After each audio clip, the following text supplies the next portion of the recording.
En vivo. Hola, ¿cómo andan todos? Acá estamos, como habitualmente, todos los domingos a esta hora, con un invitado especial que es Luis Echeverry. ¿Cómo andan? Hola, hola Luis. Hola Ricardo, hola Gustavo, ¿cómo andan? Bueno, ¿cómo anda Jonathan? Bien, bien. Estamos acá con un calorcito tremendo en Salta, pero muy lindo. Hace 2 días cayó granizo, así que llovió intensamente y ahora estamos con calor de nuevo. Mirá vos. No, acá se puso lindo el clima. Por suerte, había estado muy lluvioso semanas anteriores y se puso copado ahora. Luis, ¿vos de dónde sos? Disculpa. Estoy también acá en Capital, ahora viviendo en el barrio de Palermo. Sí, hoy fue un día muy dominguero, muy de sol, la gente en los parques, se nota que ya quiere lo expansivo, demasiada claustrofobia, me parece. Sí, Sí, es todo un tema. Luis, hay ¿te parece discusiones. antes de empezar el tema, Luis, ¿te parece que nos cuentes un poco tu carrera académica, dónde estudiaste, dónde hiciste tu doctorado? En fin, hacenos un perfil de tu trayecto académico. Bueno, muy brevemente, hice la carrera de filosofía y bastante letras, porque ahí en el Colegio Máximo San Miguel, que es una sede de la Universidad del Salvador, conservan esa formación en literatura, humanidades, los primeros 2 años, y después empieza la carrera de filosofía. Hice mi licenciatura sobre literatura, hermenéutica, sobre la obra de Olga Orozco, y después la de doctorado, ya con algunas becas de la Universidad de Eichstätt de Alemania. Allí hice parte de todo el comienzo de la tesis, plantear la tesis doctoral, y también con las becas de la Academia Nacional de Ciencias. Y bueno, ese fue mi primer trayecto de formación hasta comenzar ya más de un modo avanzado sobre temas y libros que también fueron saliendo luego de las tesis, para las materias de antropología, materias de literatura, materias de filosofía contemporánea, es decir, por ahí va el trayecto, sí. La tesis sobre Martin Heidegger y en diálogo con la literatura argentina. Elegí 6 autores que yo en su momento creí esenciales, hoy también estoy convencido, y un diálogo entre nuestra literatura argentina, tratando de buscar algo de estas tesis de Heidegger, tratando de probarlas acá en Latinoamérica. Sí, yo me acuerdo que estuve en tu tesis doctoral y estuvimos ahí muy cerquita defendiendo la tesis uno del otro, por una cuestión de meses, me parece. No me acuerdo, creo que la di yo primero, después enseguida viniste vos, estuvo ahí, muy cerca, en el Colegio Los Martín. dos investigando Heidegger, así que estábamos los dos ahí haciendo disección de nuestro autor alemán. Así es. Y también, bueno, nos conocemos de la Academia Nacional de Ciencias, en los encuentros del Grupo El Nuevo Pensamiento, y bueno, nos conocemos antes de Mediarte, o sea, hace rato que venimos en diversas, qué sé yo, eventos, compartiendo, conferencias, charlas, y bueno, y yo me acuerdo que ¿cuándo fue esto? En el 2015, 2016, hicimos el programa sobre Sloterdijk, ahí en Disenso, programa que tuvo bastante buena recepción, que después fue criticado por Alberto Vuela, estaría bueno una réplica en algún momento, pero independientemente de eso, porque está bueno que haya, yo digo, si alguien te critica es porque te vio, ¿no? O sea, entonces, nada, creo que nos jugamos a presentar un autor en aquel momento que de por sí, hasta donde yo sé, no es muy conocido acá. No sé cuál es tu impresión, Luis, fue lo que hablamos en su momento. Yo sigo con esa misma impresión, que no es un autor muy conocido en la Argentina, como lo son Foucault, Deleuze, incluso Derrida. Sloterdijk es como que, no sé, tienen miedo de abordarlo o no se los conoce tanto. ¿Cómo andás, Claudio Marenghi? varias escasas vinculaciones, pero a mí me ha llegado por el lado, por ejemplo, de algunos talleres literarios o literarios filosóficos, donde, por ejemplo, este libro que hoy tal vez comentemos, Has de cambiar tu vida, fue como muy contactado por el tema de la ética acrobática, sus vínculos o planteos de la cercanía entre la ética y la estética, o la ética y la creatividad. Pero sí, es un autor que en principio es uno de estos autores de la filosofía contemporánea que no son por ahí del canon, ¿sí? Justamente porque creo que en las universidades, tanto en el momento de grado como de posgrado, primero tal vez hay que estudiar otros autores que están en la base. Y por lo tanto es este tipo de autores que uno lo empieza a leer o trabajar más adelante. Y tiene su dificultad este autor, porque me parece que tiene un modo de escribir cercano a algo así como una novela filosófica y de largo aliento. Entonces, hay que trabajarlo, o si se quiere hay que disfrutarlo, pero es un disfrute de mucha demora, de mucha elaboración.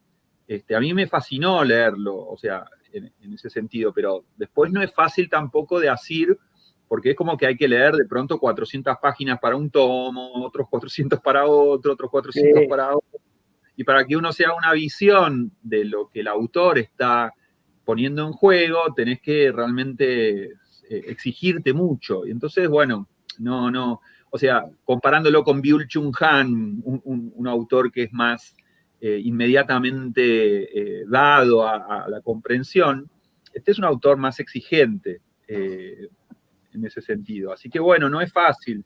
Y bueno, y después he escuchado algunas críticas, es cierto que es un autor que de pronto, comparado con lo disruptivo, lo eruptivo de Zizek, por ahí no tiene ese mismo efecto, ¿no? de propaganda como por ahí, o difusión como puede tener algún otro más mediático, más explosivo, más, ¿cómo decirlo? Un poco más agresivo, ¿no? Es un autor más moderado, me da la sensación, más de una ilustración, más de grandes desarrollos, pero no estará buscando así una gran difusión mediática, aunque él se da, ¿no? Pero no es un autor fácil. Pero bueno, No, yo me acuerdo cuando hablamos aquella vez en Disenso, habíamos llegado así un poco a la conclusión que era como el nuevo Hegel del fin del siglo XX, principio del siglo XXI, porque después de mucho tiempo es un filósofo que retoma diversas disciplinas científicas, inclusive la historia de la arquitectura, la antropología cultural, la física, la astrofísica, sin descontar, por supuesto, el psicoanálisis, sin descontar, por supuesto, los aportes de diversos filósofos, que incluso cita filósofos que no son conocidos o que son muy poco conocidos acá, ¿no? Entonces, me parece que es un autor que ya de principio es bastante especial, bastante atípico, y creo, como para introducirnos un poco en el tema, me parece que él reconoce, no obstante, que sigue la línea fenomenológica a su modo, y se lo podría, digamos, clasificar dentro de una perspectiva ya post-metafísica, pero que no obstante, lejos de los postmodernos, reivindica como un nuevo relato, ¿no? O sea, él está a favor de eso, me da la impresión. Por eso yo lo comparo en algunos aspectos dejando a un lado toda la cuestión de la dialéctica, obviamente, con Hegel, de algún modo, o con el primer Schelling, o los primeros momentos de Schelling. Esta cuestión de vincular la filosofía con otras disciplinas y hacerla jugar y entrecruzar, me parece sumamente interesante. Sí, sin duda.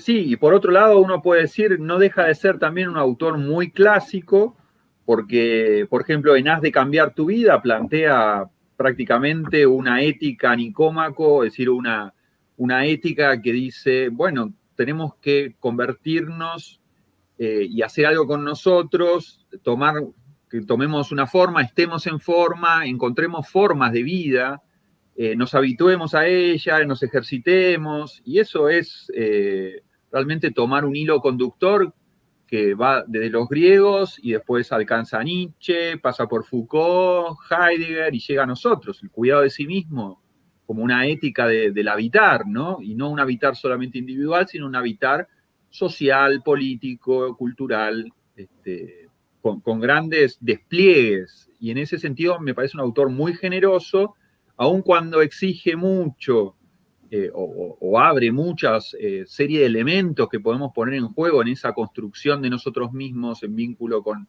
la sociedad y la cultura contemporánea, no deja de ser un autor que continúa la tradición filosófica realmente de un modo muy novedoso, muy estimulante, muy inspirador. A mí me ha hecho aprender, no sé, es como un autor que uno lee y dice, está en la síntesis de Foucault, el rendimiento que le da Nietzsche. Hay ahí realmente un camino de tradición viva que él le da un paso más. Yo no te sabría decir si sus tesis son tan revolucionarias como la de Heidegger, pero en principio no le tenemos por qué pedir todo a todos los autores, ¿no? No, y no sé, yo creo que esto también lo hemos hablado. Yo me acuerdo cuando uno se topa creo que es la obra cumbre de él, o al menos la obra magna, que es la trilogía de las esferas, hay como un antes y un después. O sea, cuesta adentrarse en la lectura, por ejemplo, de Esferas 1, cuando te habla de la ginecología, del psicoanálisis, claro, ahí está. Y se mete en diversos temas que en general, muy bien, la filosofía no ha adentrado, no ha profundizado. Y no obstante, él habla del gemelo, del otro, y lo plantea de una manera muy peculiar, muy peculiar, y con una lectura que realmente uno tiene que romper ciertos prejuicios filosóficos establecidos, ¿no? Es como una mezcla, es lo que dijiste vos, es como una mezcla entre filosofía y literatura, porque por momentos parece una novela, pero sin embargo es una forma de escritura que te hace pensar. A mí al menos me pasó eso con la trilogía, ¿no? Sí, es una gran tesis, ¿no? Abierta a esta tesis de las esferas, ¿no? Pasando por esas tres figuras para mostrar para llegar a nuestro tiempo contemporáneo. Sí. Y mientras tanto, como decís vos, ha tratado temas que, si bien antes yo decía que es un autor que podemos conectar con lo clásico y con una historia de la filosofía, realmente también trata temas que parecen descabellados para la filosofía, ¿no? O por fuera de la filosofía. Pero creo que yo sentí mucha habilitación en este autor, como vos bien dijiste, tal vez el intento del idealismo alemán de integrar todas las filosofías, pero también he visto mucho la herencia de Foucault, en esto de la antropotécnica, hacer del ser humano un gobierno de sí, un cuidado de sí, una amplitud de búsquedas donde la filosofía tiene que ocuparse también de una serie de temas posibles, y que también uno dice, bueno, esto nos remonta a Sócrates, que le preguntaba a un herrero qué es un buen cuchillo, o a un guerrero qué es ser un excelente guerrero. Es decir, algo de esto de volver también a filosofar con lo que nos concierne, más allá de esas teorías metafísicas que de pronto son demasiado abstractas. Él creo que vuelve a pensar muchos temas posibles, como puede ser la dietética, la erótica, la economía. Y él dice que en todos esos ámbitos, sobre todo en Haz de cambiar tu vida, ¿no?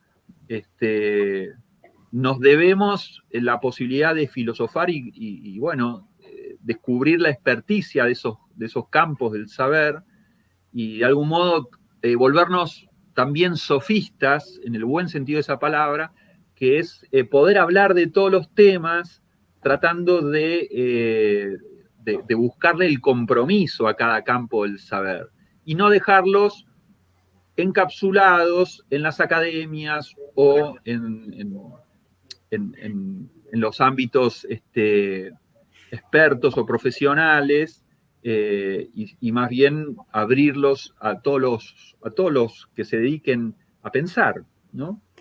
Sí, a mí me llamó mucho la atención los entrecruzamientos que él hace con la antropología cultural y también, por ejemplo, con temáticas como, bueno, la ginecología, dije antes, y también la climatología. Mucho de la cuestión del clima en las esferas está presente en él, pero desde una perspectiva antropotécnica. Es un autor que creo que coincidís conmigo, le da una vuelta de tuerca al pensamiento de Heidegger y yo lo noto más por el lado nietzscheano quizás de reivindicación.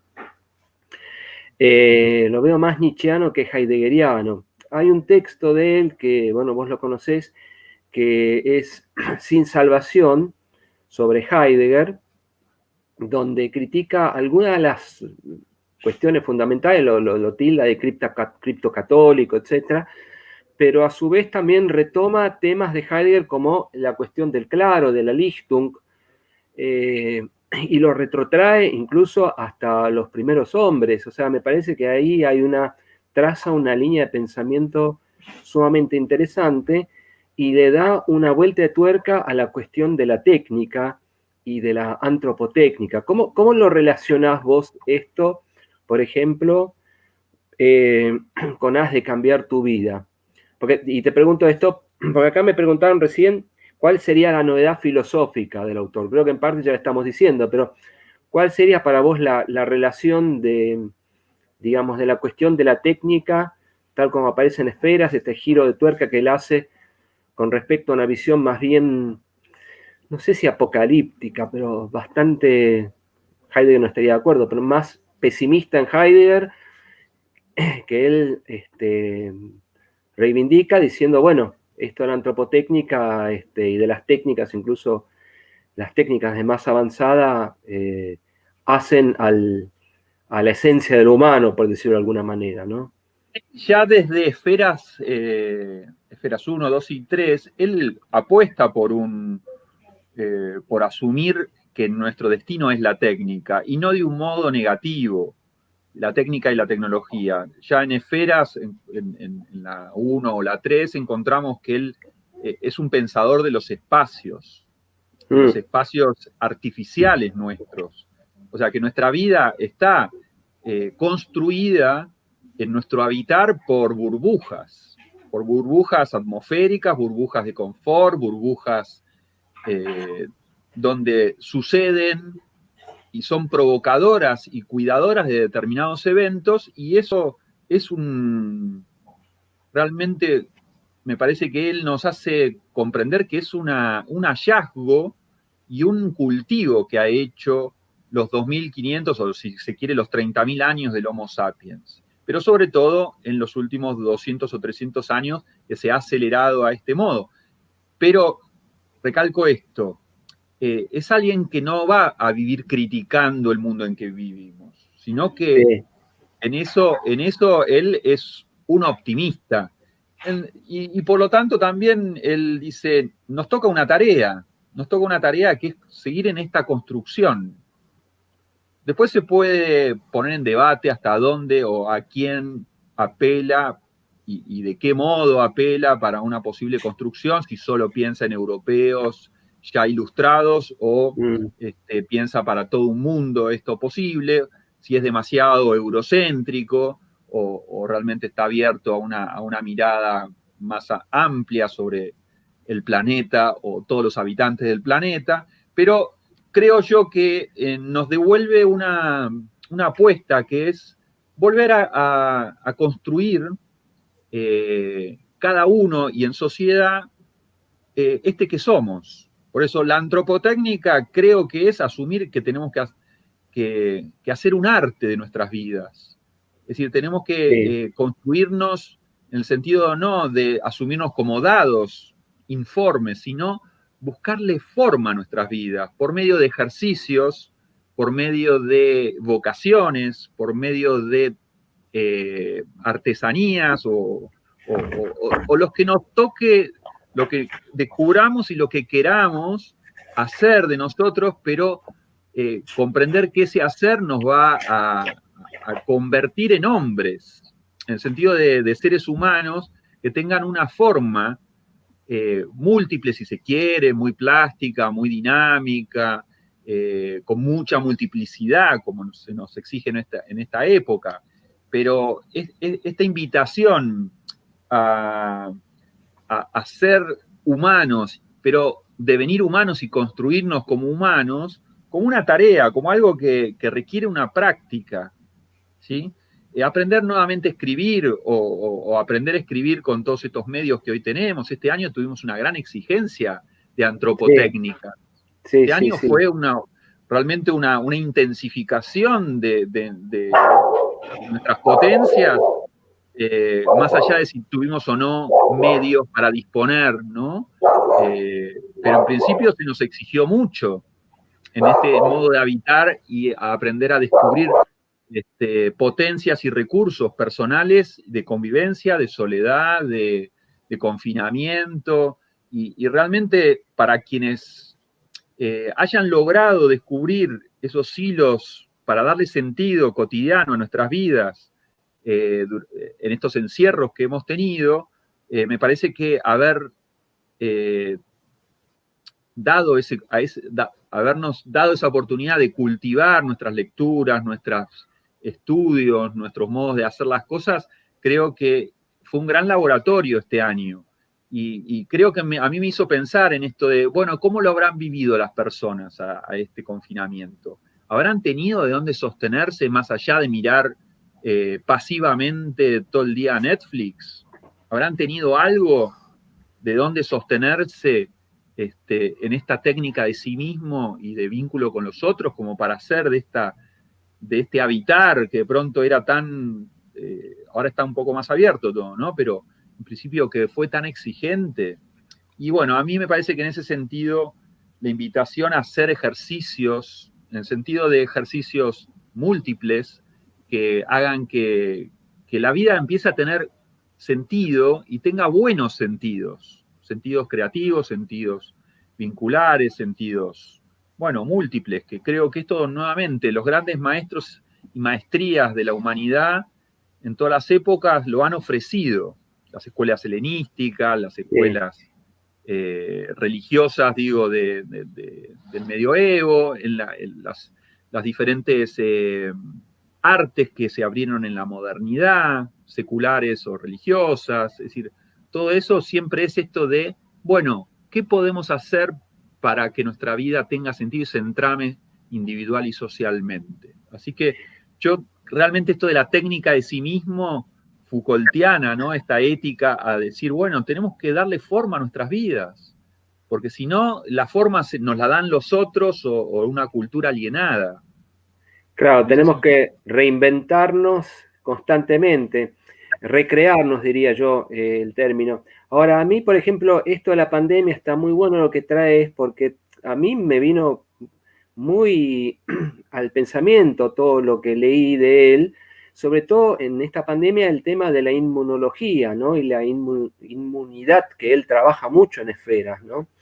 Esta capacidad inmunológica que tenemos, que se expresa tanto en lo religioso, en lo artístico, en lo cultural en general, y bueno, y también la cuestión de la técnica, ¿no? En ese sentido, me parece un pensador sumamente actual, mucho más, digamos, acorde a nuestros tiempos, incluso que algunas cosas de Heidegger con respecto a la técnica, porque lo veo, como decís bien vos, más optimista en cuanto, primero, al enfoque de la modernidad que él le da, y segundo, bueno, con estas herramientas que él brinda para pensar nuestros tiempos. Y esto de la pandemia, con autores como él, es como que, bueno, uno empieza a repensar el ser en el mundo, la inmunología, cómo relacionarnos con nosotros, cómo recrearnos nuevamente, y cómo estamos también dependientes, y esto ya deja de ser visto como algo pesimista, como lo podía llegar a ver la Escuela de Frankfurt, incluso de cierta lectura heideggeriana, aunque esto no es necesario, pero daría para eso, cómo ya estamos dependientes, es prácticamente una parte de nuestro cuerpo, este mundo virtual. Porque yo me imagino esta pandemia hace 40 años, está bien, no se hubiese dado porque no es la misma globalización, pero si nos agarra sin los medios informáticos, cibernéticos actuales, la pasaríamos mucho peor, ¿no? Sí, ciertamente. En esto de la búsqueda de darle forma, también él me gustó cómo lo va llevando, plantea una ética acrobática, una ética donde plantea también esto de los sentidos y habla de una verticalidad, una horizontalidad y una verticalidad. Eso a mí me pareció muy provocador también, porque lo que nos pasa muchas veces en filosofía, haciendo también psicología, haciendo algún planteo de ética o política misma, siempre es muy difícil tratar de trasladar ¿cómo decirlo? Este llamado a la inquietud de las personas, de tal modo que descubran que hay algún tensor hacia una verticalidad, ¿sí? A que la vida puede ser mejor. Y eso no puesto en términos elitistas, ¿sí? No puesto en términos de que hay gente mejor y peor, pero sí la apuesta a que el ser humano puede mejorar, puede, dadas esas condiciones básicas que les estamos exigiendo a los estados que nos den como derechos, ¿sí? Salvaguardados y demás, a partir de eso, la apuesta por también tratar de crecer, de trascender, de convertirnos en excelentes. Y no digo esto en términos de competencia con otros, sino excelentes en términos de descubrir un desafío cotidiano, en eso de buscar qué cosas son mejores para hacer una vida mejor, ¿sí? Por eso él plantea esto de los valores, ¿no? Unos atractores que le den a ese planteo horizontal a veces que la vida o la cultura nos trata de aplanar. Bueno, la vida es tener un buen pasar económico, consumir y demás. Él sigue planteando esto nietzscheano. ¿Cómo hacemos para, luego de la muerte de Dios, sin embargo, plantear atractores verticales? Es decir, ¿cómo podemos hoy imantar la vida nuestra y la de los que nos vienen de algún modo a interpelar o nosotros estamos interpelando? ¿Cómo hacemos para volver a plantear algo de esto de que la vida también tiene este misterio de hondura y de ascendencia? Y cómo el ser humano, sin entrar en delirios, digo yo, ¿cómo hacer para, sin embargo, mover ese debate, esa inquietud de sí mismo? ¿Sí? Sí, Ese antes de tema preguntar, también sí. me gustó mucho, planteo. No, antes de preguntarte sobre el tema o hablar un poco sobre el tema de la muerte de Dios, cómo la interpreta él, a diferencia de Heidegger, o con Heidegger pero le da también un giro, acá me preguntan en qué sentido él es fenomenólogo, por un lado, y también si hay una definición, si es que entendí yo, sobre la verdad. ¿Qué relación tiene Sloterdijk con la fenomenología? Esa sería una pregunta, digamos. Y si dice algo acerca del criterio de verdad o no aporta nada. ¿Qué tema, no? La verdad. Sí, pero después si querés volvemos sobre la anterior, pero el tema de la verdad creo que está vinculado a lo que estaba recién yo diciendo. O sea, ¿cómo planteamos que hay verdades, más allá de las verdades de la ciencia y de las... ¿cómo volvemos a abrir si querés desde un punto de vista heideggeriano, esta verdad como acontecimiento, y un acontecimiento que no quede aplanado por la maquinaria de los dispositivos, la maquinaria de una vida planteada en tanto consumo y tanto inmanencia. Es decir, él plantea que hay verdad, creo yo, múltiples verdades de sentidos que se pueden, más allá de la muerte de Dios, sin embargo, tensar. ¿Sí? Volver a abrir esa altura o esa hondura. ¿Cómo lo logramos siendo que para muchos eso divino ya no está traccionando desde arriba esta verticalidad? Es un poco por eso que lo retoma a Kafka y lo retoma a Nietzsche. ¿Cómo hacemos, habiendo acontecido esa muerte de Dios, cómo sin embargo apostamos por una verticalidad y por eso de algún modo el artista, el acróbata es aquel que aún no sabiendo, no descubriendo que hay un Dios allá arriba, sin embargo va por este desafío de hacer que lo humano vaya hacia lo improbable, ¿sí? Vaya hacia lo imposible, desde lo posible, pero llevar al ser humano a también que se siga superando hacia lo imposible, que es lo que los artistas también continuamente nos proponen, ¿sí? Y por eso el acróbata, el de Nietzsche, el del Zaratustra, es uno de los inspiradores de esta ética acrobática, ¿sí? Kafka, Nietzsche. Eso te iba a preguntar justamente, la ética acrobática me hace acordar al acróbata que se cae, ¿no es cierto?, de la soga tendida en el Zaratustra, Luis. Vos sabés que, bueno, yo acá estoy leyendo un poco Los hijos terribles de la edad moderna de Sloterdijk, te lo mostraba hace rato, y él dice, al principio no fue la palabra, sino la desazón que busca palabras. De aquello de lo que no se podía guardar silencio, hubo que contar cosas, ¿no? Siguiendo un poco el esquema de Wittgenstein. Yo te hago una pregunta. Acá yo encuentro un esquema similar en Heidegger, en Camus y en Sloterdijk. Heidegger pregunta por qué el ser y no la nada, ¿no? Como una superación, digamos, de ese nihilismo que ya preveía Nietzsche de alguna manera. Camus pregunta en el Sísifo por qué la vida y no más bien el suicidio, que es un poco seguir preguntando por qué el ser y no la nada. Y Sloterdijk pregunta por qué la placenta y no más bien el nihilismo, ¿no? Él habla de nihilismo placentario. En este sentido te hago dos preguntas. ¿Qué sentido tiene la placenta como forjación de sentido para la vida? Esa idea de recuperar el sentido en la ética, ¿no? En una ética acrobática, es decir, que surfea entre la nada de adelante y la nada de atrás, que le genera al hombre desazón. Y si se puede hablar de Sloterdijk como un transhumanista, siendo que el hombre tiene que cambiar su vida y tiene que crear burbujas o globos para encontrarle sentido a la vida, y en ese sentido, si no es Sloterdijk un anti-postmoderno, al ser un diagnóstico de la posmodernidad, nihilismo placentario, digamos, ¿no? Bueno, qué compleja la pregunta. No me animo a responderla así directamente, pero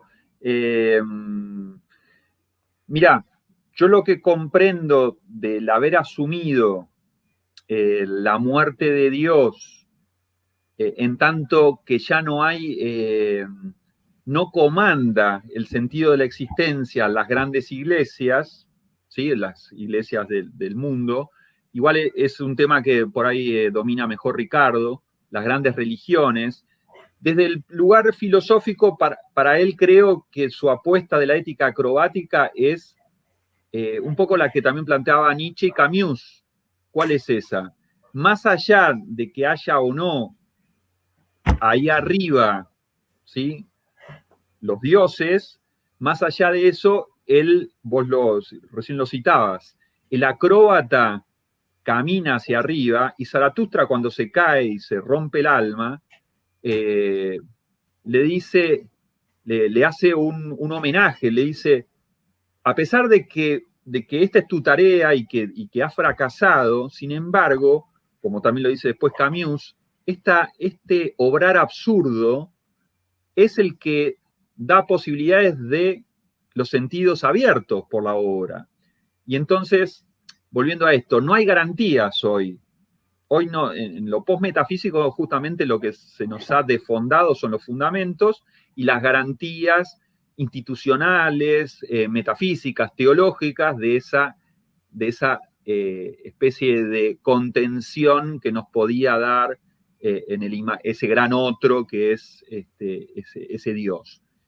La apuesta es a ir a sentidos finitos, provisorios, de entramados sociales, individuales y sociales, culturales, sin embargo, echarnos atrás. No es un ser humano apocado el que plantea Sloterdijk. Dice, no, el ser humano tiene unas potencias inusitadas y los artistas nos inspiran, nos invitan a mirar hacia arriba, ¿sí?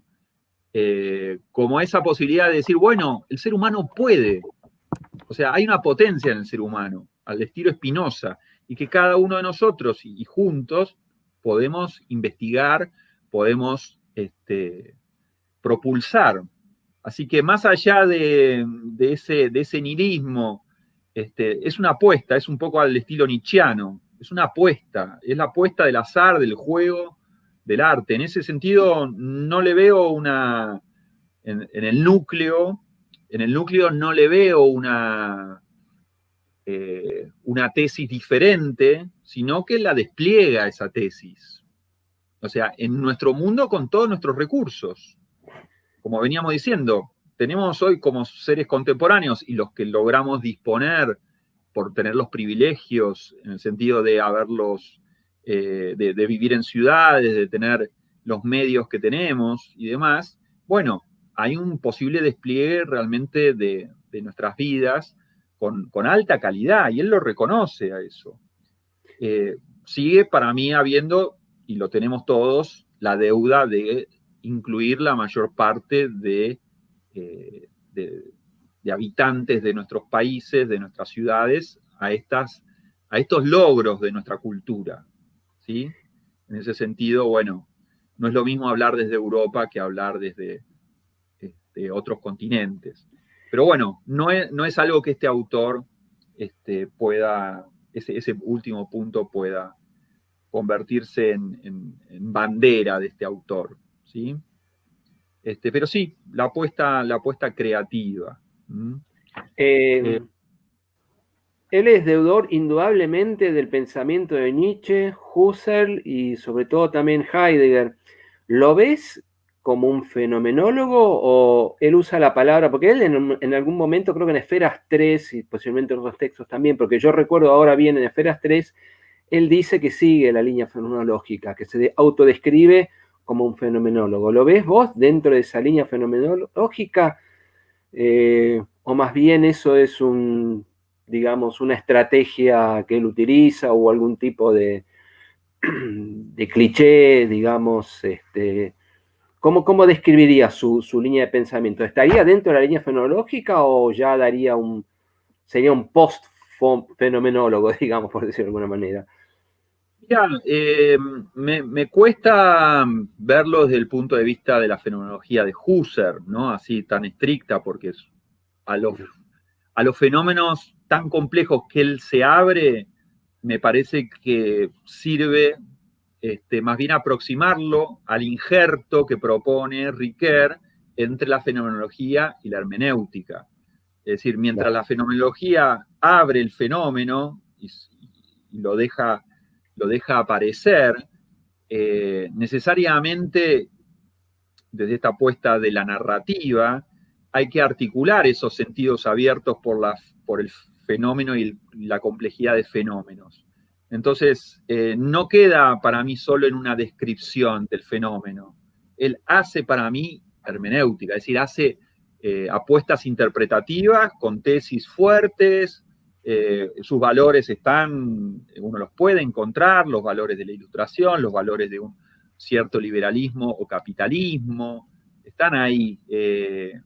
Pero bueno, desde el punto de vista, a mí no me hace ruido esa pregunta. No sé, hoy, ¿qué es ser puramente fenomenólogo o ser hermeneuta. Obviamente que no viene de una dialéctica materialista, pero bueno, podríamos decir que también viene del mundo de la crítica, porque él evalúa condiciones de la cultura, condiciones de los discursos, condiciones de las prácticas, las pondera. En ese sentido, es un autor crítico de la era de la crítica. Pero bueno, no desde el punto de vista de una dialéctica marxista. Entonces, si hay que ubicarlo a este autor, yo me la jugaría más por un hermeneuta de gran despliegue, ¿sí? Sí. Un hermeneuta además que se ha jugado por una historia de la humanidad, ¿sí? Por lo menos del pensamiento, porque los 3 tomos de Esferas abarca la antigüedad y abarca el medioevo y abarca la modernidad y lo contemporáneo. Sí, es un autor de una potencia de desarrollo y de despliegue que la verdad que es monstruoso. Yo lo leo y digo, este alemán es de un... No, evidentemente no es mi vocación, es la de seguir semejante desarrollo, ¿no? Porque suma tantos elementos y los entrama de un modo tan creativo y yo digo generoso porque me parece que va para adelante, que abre tradiciones, que las retoma, que, no sé, en ese sentido no lo veo escamoteando. Realmente para mí es un gran maestro de la humanidad. De esta humanidad tardía, digamos. Un gran filósofo, un gran sabio. Sí, yo lo pondría en el lugar. Sí, es muy interesante también la distinción que él hace siguiendo a Nietzsche de Heidegger sobre la muerte de Dios, ¿no?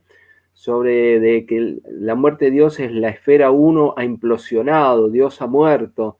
Este derrumbe del geocentrismo que se da a partir de la revolución copernicana, y que esto tardíamente, de alguna manera, esto, si no me equivoco, está en Esferas 2, lo retoma el loco de Nietzsche.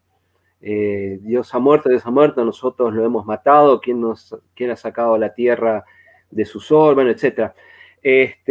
No me acuerdo exactamente la cita ahora, pero a lo que voy yo parecería ser que él, la muerte de Dios, la ve con el derrumbe del geocentrismo, de una manera bastante explícita. Y sobre todo de esta visión aristotélica, geocéntrica, que hace una especie de efecto dominó y que termina llevando hacia un mundo tecnificado, desacralizado, pero bueno, en el caso de él, ve que este mundo abre posibilidades inéditas también. Y de paso, no sé si vos estás de acuerdo con esa diferencia que hay entre Heidegger. En Heidegger yo veo como una lectura más trágica, por decirlo así, de la muerte de Dios. Hemos llegado demasiado tarde para los dioses, demasiado temprano para el ser, por ejemplo, pero en Sloterdijk no, yo lo veo como más encauzado en asumir nuestros tiempos. También hay una diferencia de décadas entre el pensamiento de Heidegger y Sloterdijk. Esto por un lado. Y por otro lado quería preguntarte, porque esto yo he leído que se lo ha criticado, si el hombre es un animal antropotécnico, si la técnica de los que distingue al hombre de los otros seres vivos, ¿no? Desde el lanzamiento de la primera piedra hasta, no sé, la utilización del fuego y las técnicas más rudimentarias, hasta llegar ahora a la técnica, el manejo de los embriones o la informática o, bueno, la técnica avanzada de hoy en día. ¿Cómo vos lo ves? ¿No lo ves como demasiado optimista en ese sentido? En el sentido de que todo lo que el hombre haga con la técnica, si es que se puede decir que el hombre hace algo con la técnica, pero toda la relación del hombre con la técnica siempre tendrá como un correlato positivo, un resultado, digamos, que no al que no podemos del que no podemos retroceder. No sé si me hago entender al respecto. Por ejemplo, la manipulación genética, ¿no? Ese sería un tema interesante para para A mí hablar. lo de la antropotécnica, según comprendí, es descubrir que el ser humano no es una esencia, sino que es un arte. La palabra tecné, ¿no? Llevarlo más hacia el lugar del arte. Es decir, es un modo de hacernos, de obviamente Sí, recibir lo que han hecho con nosotros, como dice Sartre, y a partir de ahí volver en este espacio de autocurvado, él dice una vuelta de reflexión en este vínculo consigo mismo, y empezar a realmente deliberadamente hacer ejercicios, hacer descubrimientos, hacer tránsitos de reflexión de cómo habitamos ese que somos y ya dejar también de pensar en términos de conciencia o sujeto. Por eso me gustó mucho de Esferas 3 cuando desarrolla 9 dimensiones que son los topos donde el ser humano acontece y es. Y los voy a nombrar, no sé si la otra vez lo habíamos hecho, bueno, creo que los no. vuelvo a nombrar y si te parece los describo apenas Dale. para notar cómo él despliega una antropología y una antropotécnica que también tiene que ver con un modo de ser en el mundo, ¿sí? Es decir, ¿cómo es posible que el ser humano sea? Bueno, es posible porque tiene estos topos que primeramente lo conciben, lo guardan, lo cuidan y lo despliegan y que después han llegado a determinadas edades, los 14, los 15, los 18, los 20, tenemos que asumirlos, o por lo menos tenemos la invitación a asumirlos de un modo activo, protagonizándolos. Bueno, el primero de ellos es el quirotopo, y en esto es fenomenólogo. Él dice, el ser humano fue el primero que agarró una piedra para, en lugar de escapar de los animales, se dio vuelta y le tiró una piedra para tomar distancia, o construyó un muro o una cueva para alejarse del estrés que le provoca la naturaleza. El fonotopo y el logotopo, es decir, ese lugar donde suenan las voces humanas. Hoy todo el día estamos avasallados a veces por los noticieros, por los Instagram, por la radio, ¿no? Continua de la cultura. Bueno, él dice que también tenemos que aprender a encontrar ese espacio de escucha interior, tratando de descubrir en esas múltiples voces que nos hablan cuál es la voz del ser que también te empieza a hablar a vos personalmente y la dejas ser. Después, el vínculo con el uterotopo, el útero, ese primer lugar basal de donde hemos crecido, nuestros primeros años de vida, no sé, allí con nuestros familiares. Y ahora, ¿cuál es para nosotros ese lugar de hogar, ¿no? Hogar personal. Y el termotopo que tiene que ver con algo más en orden a esa ciudad en las cuales nos sentimos compañeros, ¿sí? Conciudadanos con los otros, en lugar de vernos como enemigos, él apuesta a una construcción térmica de la sociedad. En esto, te doy la derecha, Ricardo, es optimista, pero apuesta por eso. Sí. El erototopo es el lugar donde los deseos también se regulan, se proponen, pero también se regulan. Él habla de que tenemos justamente hoy habilitado un mundo de deseos, ¿sí? En un mundo justamente mucho menos represor que en el siglo XIX y XX, pero también dice que hay una regulación de los deseos en nuestras convivencias, ¿sí? Y que también eso hace a una buena vida, encontrar el eros, los eros que nos imantan la vida. Otro de los topos es la obra propia y la obra común, el ergotopo, ergo en tanto obra. El lugar de la verdad, también otro, el aletotopo, ¿sí? Fíjense que son siempre topologías. Bueno, y ahí habla de las discusiones estas, alguien preguntó, ¿y los lugares de verdad, de construcción de sentido? Y bueno, él va a decir, no va a ser lo mismo algunos discursos que otros. Hay expertos, y bueno, y después está la opinión pública, donde hay menos experticia en la construcción de verdad, y hay algo que, bueno, habrá que pensar, habrá que criticar, habrá que seguir apostando a que las verdades son múltiples y hay verdades que realmente dan más sentido y otras menos sentido, y otras son directamente nefastas. Tanatotopo, lugar de los muertos, ¿sí? pero también de los espíritus. Ahí viene justamente, creó un pliegue de lo sagrado, que hay que tener en cuenta, ¿sí? Sí. Sí, ahí él da una visión. Y el nomotopo también, esto de la ciudad regulada con sus reglas, el lugar que no es anómico, sino que hay reglas, ¿no? de convivencia personales en nuestros lugares de pequeñas sociedades, pero en la sociedad macro también, hasta hacer una apuesta por una serie de pactos planetarios que hoy toca también asumir, porque él también tiene una mirada ecológica. Y ahí te doy la palabra a vos, Ricardo, si has visto realmente un autor que es responsable de este gran desafío que nos toca planetario, ¿sí? Como es el cuidado ecológico o un habitar poético y ecológico. ¿Qué te ha parecido en ese punto? Sí, sí, yo lo veo muy a tono para pensar las cuestiones ecológicas en nuestro tiempo, lo veo también preocupado por momentos cómo equilibrar esta sociedad del bienestar y de la abundancia con la protección, digamos, de la naturaleza o de lo que queda de la naturaleza, y también por la cuestión del cambio climático. Es un autor que, digamos, se pueden encontrar todos esos ítems en su obra, de alguna manera dispersos, pero que están. Por eso me parece que es un autor tan importante.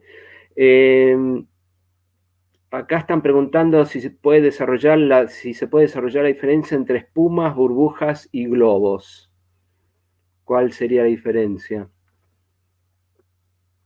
Yo, si quieren, miro un poquito y respondo. Lo tengo acá a Esto mano. está explicado, si yo mal no recuerdo, en Esferas 3. De todas maneras, mientras vos estás viendo eso, sí, hay una referencia hacia la temática de lo sagrado en él, si bien él es bastante crítico de ciertas perspectivas religiosas, me da la impresión. Hay un texto sobre los 3 monoteísmos, que no me acuerdo cómo se llama, que yo lo tengo, ahora hace rato que no lo consulto. Ira de Dios, me parece que se llama, no me acuerdo. Pero es, digamos, si bien es crítico de lo que serían las religiones tradicionales, sobre todo desde su lado fanático, por decirlo de alguna manera, también hay una reivindicación de lo sagrado en su obra, o de alguna manera reaparece en diversos lugares. Por otro lado, me parece que es un autor que hace, como dijimos antes, una lectura diferente de la modernidad, a diferencia de lo que sería la Escuela de Frankfurt, un Adorno, o un Walter Benjamin, o incluso ya fuera de la Escuela de Frankfurt lo que es el pensamiento de Heidegger. Y me parece interesante también cuando él define al hombre como el ser de la abundancia, como un animal de la riqueza. Yo no me acuerdo bien cómo es la definición que da, pero como no desde la carencia, sino como generador de riqueza, ¿no? Y esto precisamente en virtud de la antropotécnica, inherente, o de la técnica inherente al hombre, ¿no? En ese sentido, también él tiene una tesis a tener en cuenta, y eso, por ejemplo, es una crítica a Heidegger, esto de por qué hablamos del ser humano como arrojado, o como que viene desnudo a la vida. Él, en un momento, él dice, no es así, el ser humano, claramente igual se lo puede controvertir, ¿no? Pero en principio el ser humano está recibido por una comunidad, ¿sí? Obviamente no pasa en todos los casos, es dramático como también vienen arrojados al mundo muchos seres humanos. Pero en principio creo que lo que nos quiere hacer pensar es que el ser humano tiene unos 10, 15 años de contención para empezar a ser humano. Es el animal más cuidado en ese sentido. En comparación con otros animales que son más expuestos a su tener que ser de un modo muy, muy violento a veces, ¿no? ¿Puedo responder un poquito a esa pregunta de la diferencia entre burbujas Sí, sí. breve. En principio, él habla de que antes del comienzo de la metafísica hay una experiencia de la humanidad en tanto burbujas, ¿sí? Ahí él desarrolla que el ser humano estaba más bien contenido, ¿sí?, en burbujas de vínculo, ¿sí? Y el entramado era ese modo de ser, ¿sí? Es el primer tomo de Esferas, que bueno, en aquella vez, en aquel programa lo habíamos desarrollado un poco más. A diferencia de esas burbujas, de las primeras construcciones de lo humano y demás, él empieza a hacer una historia de lo que nosotros diríamos la globalización o la metafísica, y la figura del tomo 2 es esferas, ¿sí? Burbujas el primero, esferas. ¿Y qué pasa con este espacio, o más bien, perdón, globos, ¿no? Sería la globalización, ¿no? Dice él, caracterizando esta época de la metafísica, en eso me parece también muy heideggerianamente, que ese modo de haber buscado la garantía de una contención total, ¿sí? Fue lo que puso en crisis el siglo XX con esos grandes intentos totalizadores, ¿sí?, totalitarios, ¿sí?, de Europa, buscando ese modo de lograr una especie de experiencia totalizante y totalitaria. Bueno, eso se fisuró y justamente da pasos a un nuevo modo que sería el modo de relación, ¿sí?, social, individual, cultural, con otra figura que para él se abre luego del fracaso de ese intento de la globalización, que él lo escande en tres modos de la globalización, ¿no? Él habla de la globalización primera de los griegos y romanos, la segunda, que sería la globalización de Colón, me parece que era la de... Sí, de los grandes navegantes, sí, empezando por Colón. La geopolítica, la globalización de haber dominado, ¿no?, el planeta, y la última globalización, creo que era la de la telecomunicación, que sería la información, que sería siglo XIX y XX, ¿no?, y XXI. Pero él dice que el evento que se da es el de la tercera figura, que sería el nuestro, es la propuesta de burbujas que son menos pretenciosas que esas grandes, de esos globos totalizadores y duros y finalmente violentos. Hoy habla de una espuma. Sería hoy, la figura sería una fragilidad, una vulnerabilidad en este entramado de espumas discretas que tienen que de algún modo interconectarse unas con otras y crear entramados dinámicos, de mucho compartir, ¿sí?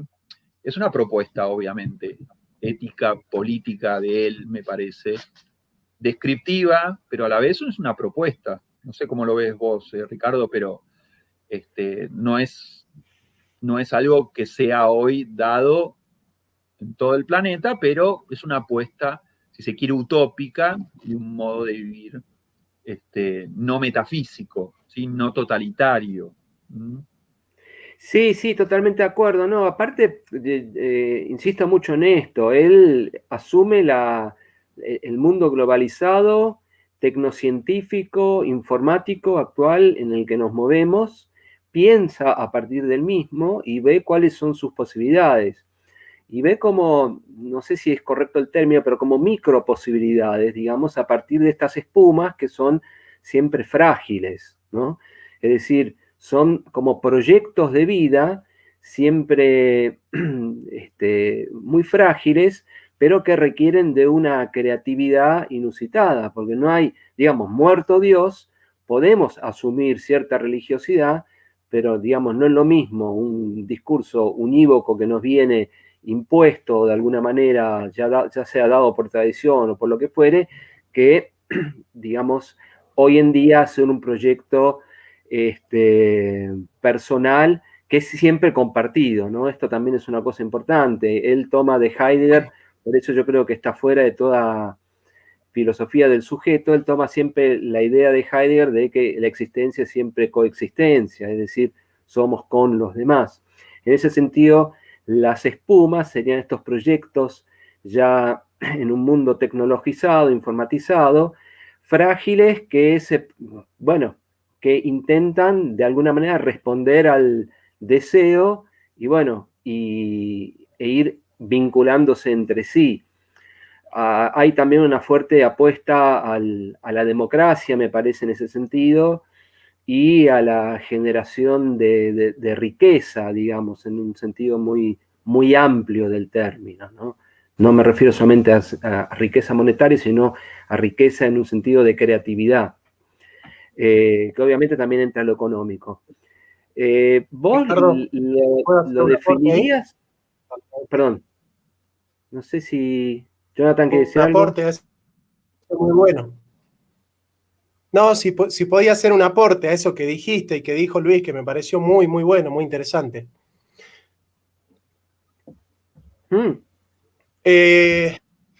Mirá, yo noto, o sea, en el análisis performativo del lenguaje, noto tres estructuras que se estudian en la lógica, ¿verdad? O sea, la lógica analógica, la lógica unívoca y la lógica equívoca, digamos, ¿no? Que son semánticas que prenden lo ontológico. Entonces, por ejemplo, la analogía es la semántica de la semejanza. El mundo antiguo y el mundo medieval son lógicas analógicas. De alguna manera, son lógicas, por ejemplo, en las tópicas de Aristóteles, en Platón, en Aristóteles, en Santo Tomás, hay analogía, es decir, hay un despliegue en el cual es posible tener algo en común y respetar la diversidad. Las tópicas de Aristóteles son un ejemplo, ¿no? Aristóteles dice, hay un terreno para las tópicas, que son los puntales a través de los cuales nosotros, a través de relatos, podemos conocer la verdad, y hay un logos en común, que hace posible el diálogo entre diferentes culturas. Esa semántica de la semejanza, que es aquello que tenemos en común y aquello que tenemos de diferente, me parece que es un despliegue de lo común y de lo diverso. Me parece que es la dinámica justa, la de la semejanza, la analogía. Pero en la modernidad, Descartes comienza a buscar ideas claras y distintas, y de repente busca la identidad del pensamiento con la cosa, esa identidad que culmina con Hegel, ¿no? En esa identificación entre ser y pensar, en la lógica proposicional, deviene, obviamente, en una lógica unívoca. Y la lógica unívoca deviene en totalitarismo, deviene en dogmática y deviene, ¿no es cierto? Va a decir, por ejemplo, Adorno y Horkheimer en Dialéctica de la Ilustración, deviene en Auschwitz, ¿no es cierto? Y en Hiroshima. En esa idea, o sea, la lógica unívoca deviene en totalitaria.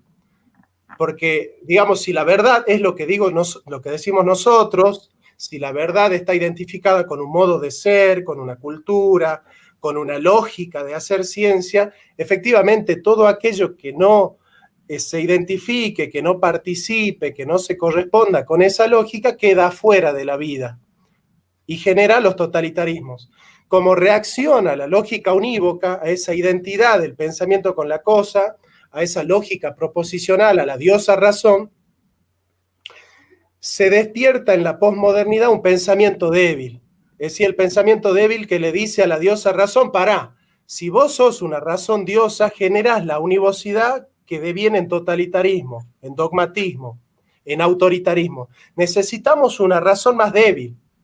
Necesitamos una razón que no piense en absolutos, sino que piense en relativos. Y de alguna manera surge la lógica de la equivocidad.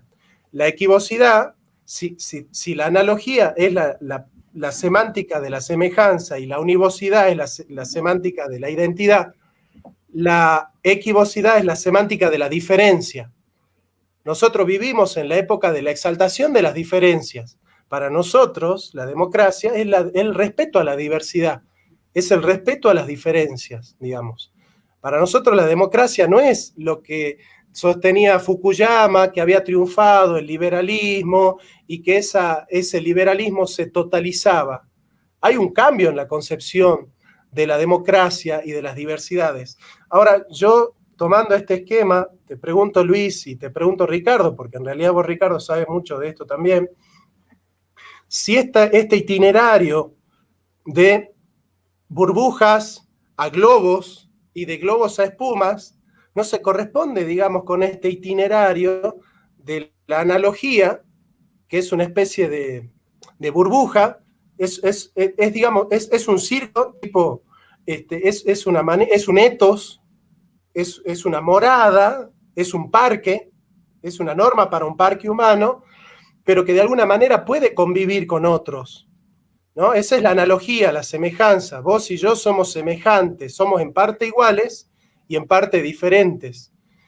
En cambio, en el globo que describió Luis, ese globo es totalitario, ese globo se convierte en dogmático y segrega, y genera digamos, la otredad, genera la exclusión. Y me parece que como reacción a ese globo, que es obviamente la globalización, ¿no?, de la diosa razón, me parece que se ha generado esta idea de las espumas, de que cada uno tiene que vivir en una morada sin pretender que el otro vive en la habitación uno, como decía Nietzsche, ¿te acordás? Nietzsche decía, yo no puedo pretender que los demás vivan en mi habitación y los demás tampoco pueden pretender que yo viva en la habitación de los otros. Entonces le preguntan a Nietzsche, ¿dónde hay que vivir? En los pasillos. Bueno, esos pasillos donde nos encontramos todos, no las espumas que está relatando un poco Sloterdijk, digamos, es una manera muy interesante de ver la historia de la filosofía.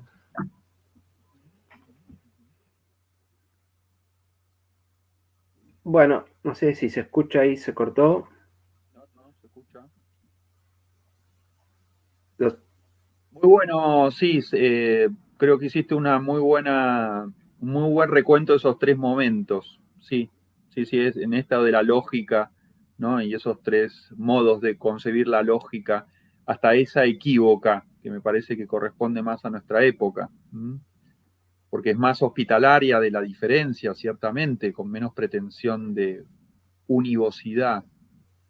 Sí, estoy totalmente de acuerdo que este autor va por ese lado. Sí. Bueno. Sí, no sé por dónde venía a dónde apuntaba tu comentario, Jonathan, ¿en qué sentido? ¿Que vos lo ves parecido a quién, a Sloterdijk? Dijo, no entendí bien a dónde apuntaba la crítica. Sí, Ricardo.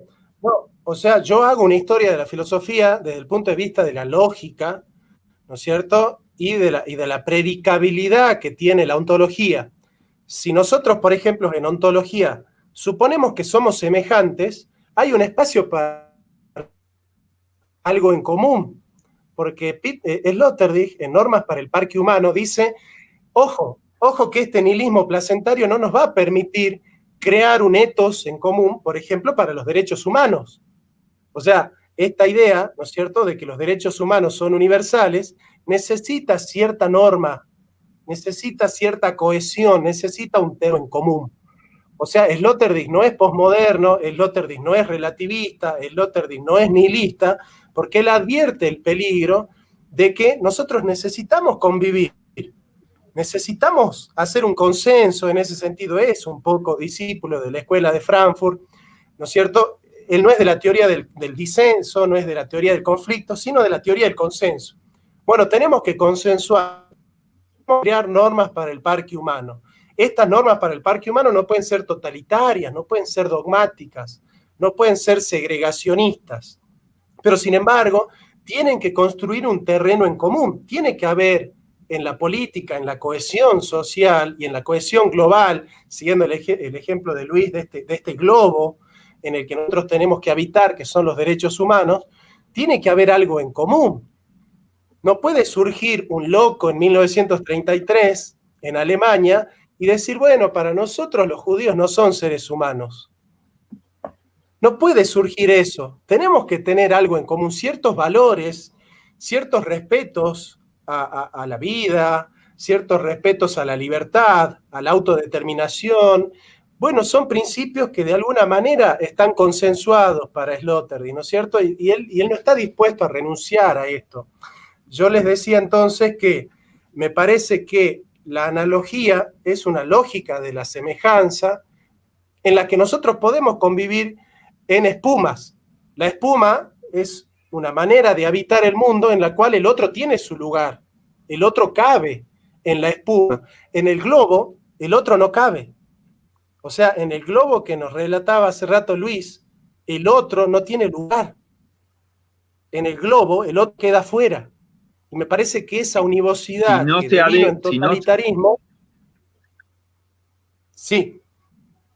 No, de que estaba un poco remarcando eso. Si no se adecua a esa semejanza, en globos se extermina. Si se adecua, se incluye. Entonces se intenta armar la mayor globalización posible, ¿sí? Dentro de esos parámetros dados, vos bien decís, por esa lógica analógica. En la lógica analógica siempre hay un analogado primero. Ese analogado primero puede tener un referente en un dios, en la interpretación de un dios, en la interpretación de un dictador o de un gobernante. O sea, el analogado primero, o sea, el problema de la analogía es un problema que sigue trayéndonos una metafísica unilateral. O sea, analogías, cuando las ordenamos demasiado, empezamos a tener que andar buscando un orden de cuál es aquel analogado primero. En cambio, en una lógica, entre muchas comillas, equívoca, en todo caso, la validación de esas verdades tendrá mucho menos violencia, sino que va a tener que someterse a criterios de consensos, de disensos, de diálogos, de pruebas, de errores, de vulnerabilidad. Vulnerabilidad en el sentido de buscar una construcción juntos, ¿sí? No sé si ibas por ahí, Gustavo. Así es. O sea, yo estoy tratando de hacer una historia de la filosofía desde ese punto de vista y noto, digamos, que la lógica analógica nos da a nosotros un marco de referencia objetivo. ¿En qué sentido? Que yo no puedo pretender que sea una cultura o una disciplina filosófica o científica la que decida arbitrariamente qué es el hombre. O sea, esta petición de principio de decir la cohesión de un grupo social en un etos común no puede estar forjado por la arbitrariedad de alguna de las subjetividades. Y me parece que nosotros desde Hispanoamérica tenemos ese rol de alguna manera de decirle a Europa que no son ellos los que deciden el criterio de los derechos humanos, no son ellos los que deciden el criterio cultural que decide qué es civilización y qué es barbarie, por ejemplo. En ese sentido, me parece a mí que rescatar del terreno de la filosofía un aspecto natural que no devenga en totalitario, me parece que es fundamental. Por eso, en la actualidad, está surgiendo una nueva escuela realista que es muy importante. Es muy importante recuperar un cierto realismo, pero no ese realismo que es usado por la Iglesia para totalizarse, no ese realismo que es utilizado para universalizar la cultura griega o la cultura latina, sino un realismo en el cual nosotros podemos partir de un terreno en común, de un logos común, de ese logos común en el que nosotros podemos habitar. Obviamente que este no es el pensamiento de Sloterdijk. Por ahí hay gente que me está diciendo, porque me conocen, que me hice socialdemócrata. No, en realidad lo que yo estoy sosteniendo es que es válida la crítica a la univocidad. Es válida la crítica a la diosa razón, porque esa diosa razón generó los campos de concentración. En este sentido, yo estoy con Adorno y Horkheimer. Una lógica proposicional que decía que la ciencia tiene que ser exacta y perfecta y la filosofía no tiene que tener vaguedades, la filosofía no tiene que tener ambigüedad, no tiene que tener resabios de, por ejemplo, una polisemia. Evidentemente es una filosofía que en política deviene totalitaria. Sí, vamos a poner un ejemplo clarísimo, que Ricardo va a estar de acuerdo conmigo porque lo conozco. Si yo digo, por ejemplo, ser humano es el hombre blanco, occidental, cristiano, civilizado, alfabetizado, mayor de 18 años y varón heterosexual. Y bueno, si yo identifico este paradigma como paradigma de ser humano, digamos, la mujer se hace ser humano en virtud de participar de las virtudes del varón. El indígena se hace ser humano en virtud de participar de la cultura europea. O nosotros los hispanoamericanos participamos de la cultura europea, porque la cultura europea es el paradigma, es el modelo, es el esquema, es el arquetipo de Platón. En este sentido, yo pienso que esa univocidad que ha endiosado la razón, la civilización, la cultura europea, ha generado con razón, por ejemplo, Sartre, en el prólogo a los condenados de la tierra de Fanon, evidentemente critica esa idea civilizatoria y dice, claro, civilización es poder pronunciar bien Partenón, y los bárbaros son aquellos que barabarean, que, digamos, balbucean palabras, porque el logos es el legein, es la palabra. En este sentido yo no estoy de acuerdo, yo estoy de acuerdo con una crítica a la univocidad, estoy de acuerdo con una crítica a la modernidad absolutista, estoy de acuerdo a una crítica al dogmatismo moderno, pero no estoy de acuerdo en leer en bloque Platón hasta Nietzsche.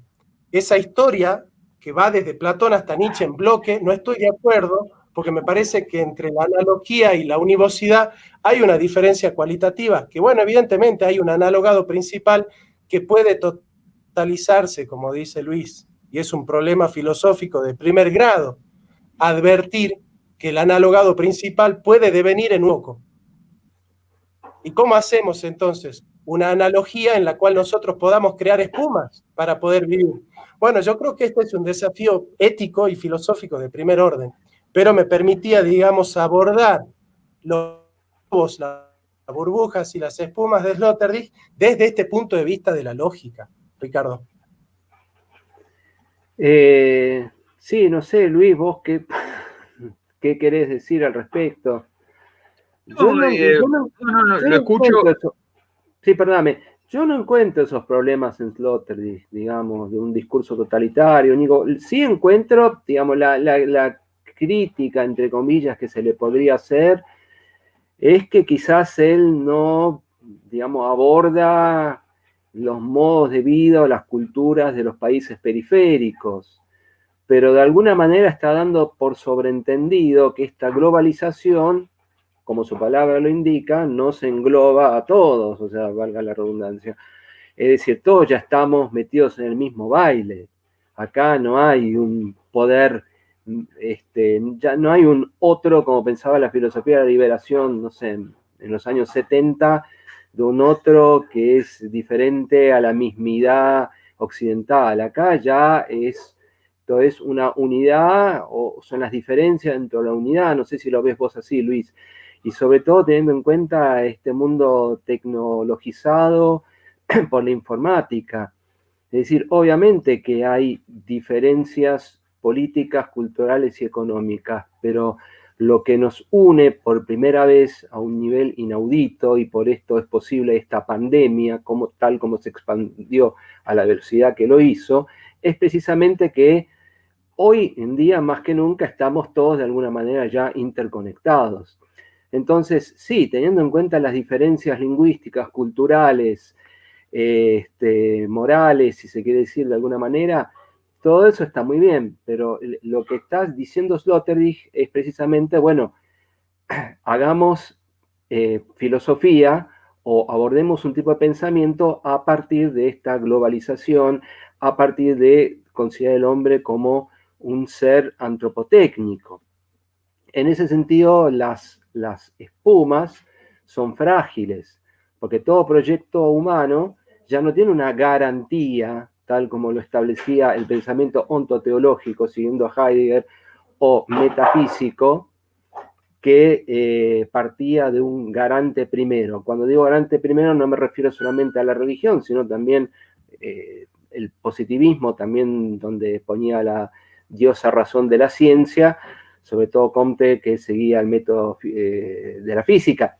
Es decir, en Sloterdijk me parece que hay una apuesta, sí, en ese sentido quizás se parezca un poco a la de Bátimo por las diferencias, con el agregado, diría yo, que estas diferencias, bueno, pueden dialogar entre sí, pueden establecer negociaciones, por decirlo de alguna manera, y ante todo, un mundo futuro depende del respeto, ¿no? Pero hay una liberación del eros que bueno, que tiene que ver con esta construcción de la antropotecnia, a partir de la antropotécnica. No sé si la compliqué demasiado, pero me parece que...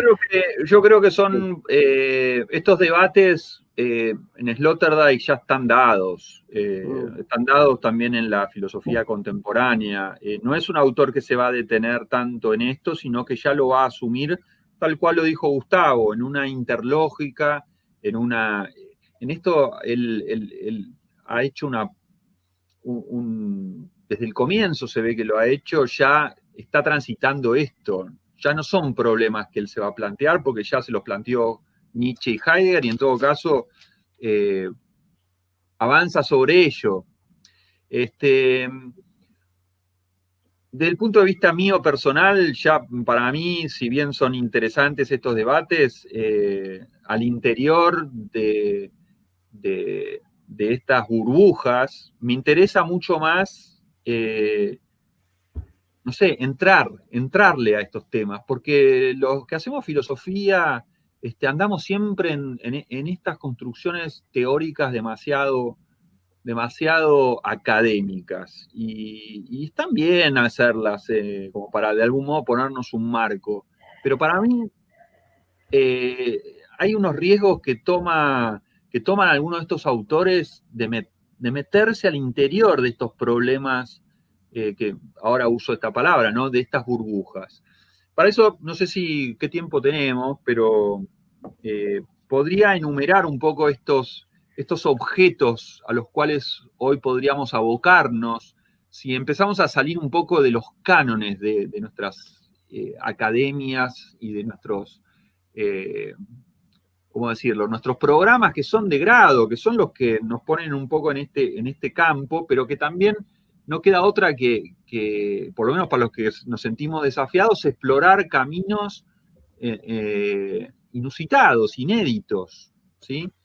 A mí me gusta mucho, por ejemplo, en Haz de cambiar tu vida, cuando se pone a hablar de los magisterios, él dice, ¿qué objetos tenemos en este campo? Citando a Wittgenstein, tenemos un campo abierto para el saber casi infinito. Pero bueno, seamos un poquito más concretos. Dice, hoy nos correspondería estudiar una acrobática y una estética. ¿Sí? Géneros de arte, todo lo que sea. Él es un gran profesor de estética, ¿no? Pero de la sensibilidad, es decir, temas de sensibilidad. 2, el atletismo o la ciencia general del deporte. Mirá, podemos estudiar qué es lo que está pasando con el cuerpo y el deporte. 3, la retórica y la sofística. Bueno, es clásico, a veces hoy ha quedado como en un segundo plano, pero él lo retoma. Es decir, volver a hablar de las retóricas y las sofísticas. Las terapéuticas.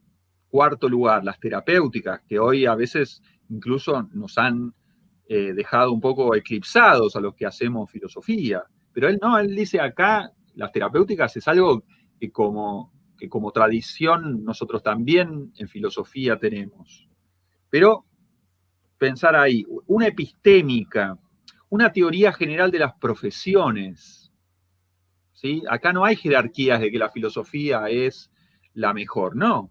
Los temas que también nos pueden de pronto poder escuchar a la física cuántica, que nos puede decir de una comprensión del mundo, ¿sí? O a la arquitectura, como él ha hecho un gran estudio, las arquitecturas, ¿no?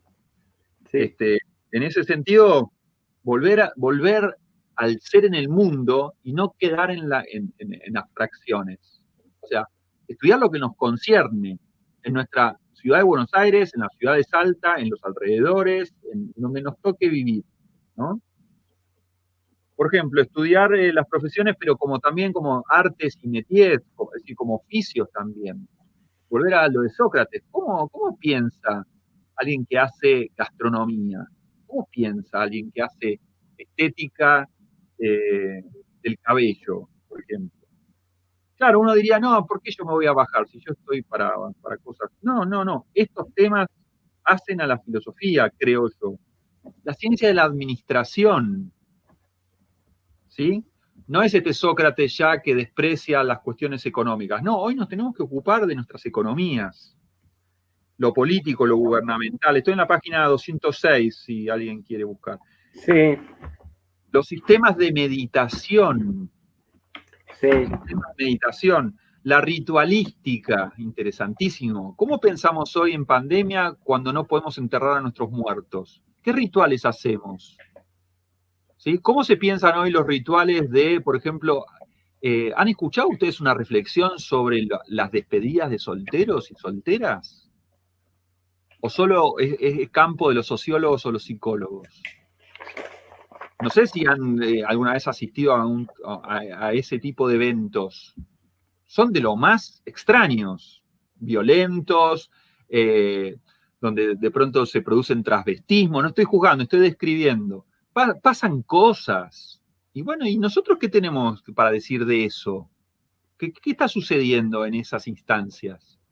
La ritualística, digo, ¿qué pasa en nuestros rituales? ¿Qué pasa en una cancha de fútbol? Digo, son cosas que de pronto las toman el campo de la psicología y la sociología. ¿Y nosotros qué hacemos con eso desde la filosofía? No, nada, ya no me voy a meter tanto en el mundo yo. No. Esto es lo que plantea este tipo de filosofías. Ciencia de la praxis sexual. Nietzsche ya había avanzado sobre esto, pero tenemos un Foucault, una historia de la sexualidad. ¿Sí? Una ciencia de la praxis sexual, educación sexual integral. ¿Qué tenemos para decir hoy desde la filosofía nosotros? La gastronomía y finalmente una lista abierta y como decir, bueno, de acá en más lo que se les ocurra y que tiene que ver con lo posible nuestro, a pensar, ¿no? Volver a esto concreto que habitamos, ¿sí? No sé, a mí me estimula, también me desafía porque de pronto decís, ay, todo lo que estudié y no, hay que seguir estudiando. Sí, totalmente. Hay que seguir pensando, hay que seguir practicando, hay que escuchar más, ¿no? No tanto ponernos en lugar de maestros y profesores, sino escuchar a los que saben también de estos campos del saber. A mí me invita mucho, no sé, esta propuesta tanto Foucaultiana como nietzscheana o como esta de también nuestro autor Sloterdijk, no sé, da mucho campo, da mucho para...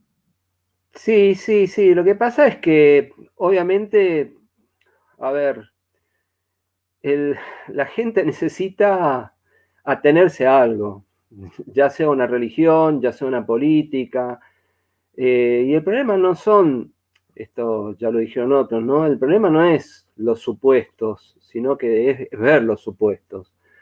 Entonces yo creo que autores como Sloterdijk y antes Nietzsche, que fue muy incomprendido, es empezar a jugar un poco, es darse cuenta que la vida es juego, que la vida es desafío, que si nosotros nos quedásemos con esos supuestos de los que muchos se quieren quedar, estaríamos en el periodo neolítico posiblemente, si es que hubiésemos sobrevivido. Precisamente el uso de la primera piedra o la utilización del fuego fue una apuesta muy fuerte. Yo me imagino los primeros hombres que hicieron eso habrán sentido una transformación en su ser interior, una transfiguración que llevó hacia otra etapa de la humanidad. Y lo mismo, bueno, en la transición hacia el mundo griego y después el paso hacia el mundo medieval y todas esas grandes obras que se hicieron y después el Renacimiento y así sucesivamente, pasando por Galileo, Einstein, hasta llegar a nuestra época. Es decir, abrirse a nuevas sensibilidades, ¿no? Yo creo que Sloterdijk también abre la puerta hacia otro tipo desde lo gastronómico, abre la puerta también hacia otro tipo de sensibilidad, no solamente de lo gastronómico, sino que tiene que ver con el entorno de lo animal, ¿no? Ahí Sloterdijk sigue bastante a este gran biólogo que fue Jacob von Uexküll. donde hablaba de diversos mundos posibles de los animales, lo diferente que es el mundo de una tortuga o de una paloma al nuestro. Y no porque nosotros somos seres racionales pensantes debemos menospreciar ese mundo. Tal como lo estamos haciendo, lo hemos hecho durante muchos siglos. Es decir, ¿no te parece que el libro que se llama Experiencia de sí mismo hay unos libros donde él recuenta un poco ¿Cómo es que se llama? Sí, Experiencias conmigo mismo, de sí mismo. Es un libro que es previo a incluso a Esferas y a otros más. Experimentos con uno mismo. Sí. También el extrañamiento del mundo. O sea, hay muchos textos que obviamente no nombramos por el mundo interior del capital. Es decir, hay muchos textos que nosotros no hemos nombrado porque, bueno, no daría el tiempo para analizar todos. No, pero me gusta la tesis que ha puesto, que creo que está contemplada en esto, que es también volver a tomar la vida como prueba, ¿sí? La vida como prueba, probar, ¿no? Esto de probar las instancias que nos constituyen, estos supuestos, ¿sí? Recién nombrabas una pequeña descripción de este estupor que pudo haber tenido el hombre que descubrió el fuego y que lo empezó a utilizar. Sí.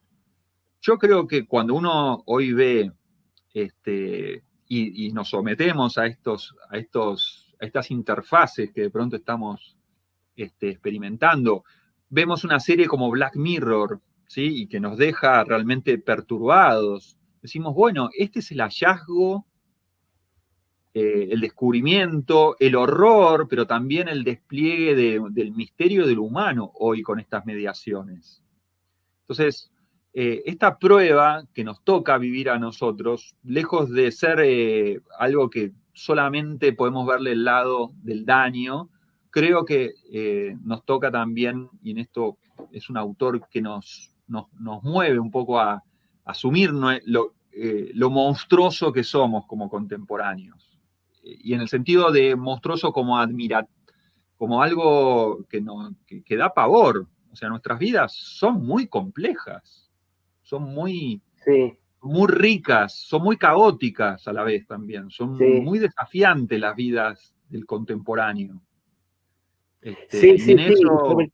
Sobre todo son muy ambiguas, porque él en alguno de sus textos que habla sobre el tema del fenómeno del cambio climático y la ecología, no los tengo acá, los tengo en la biblioteca arriba, en un momento dice, bueno, nosotros no podemos dejar este mundo del bienestar, de la abundancia que ha generado el capitalismo, más allá que yo creo que él no es liberal ni es capitalista, en un sentido, digamos, político el término, pero no podemos dejar todo este mundo de la abundancia, de la riqueza, incluso del bienestar económico y técnico, pero también tenemos que ser conscientes del daño que estamos causando.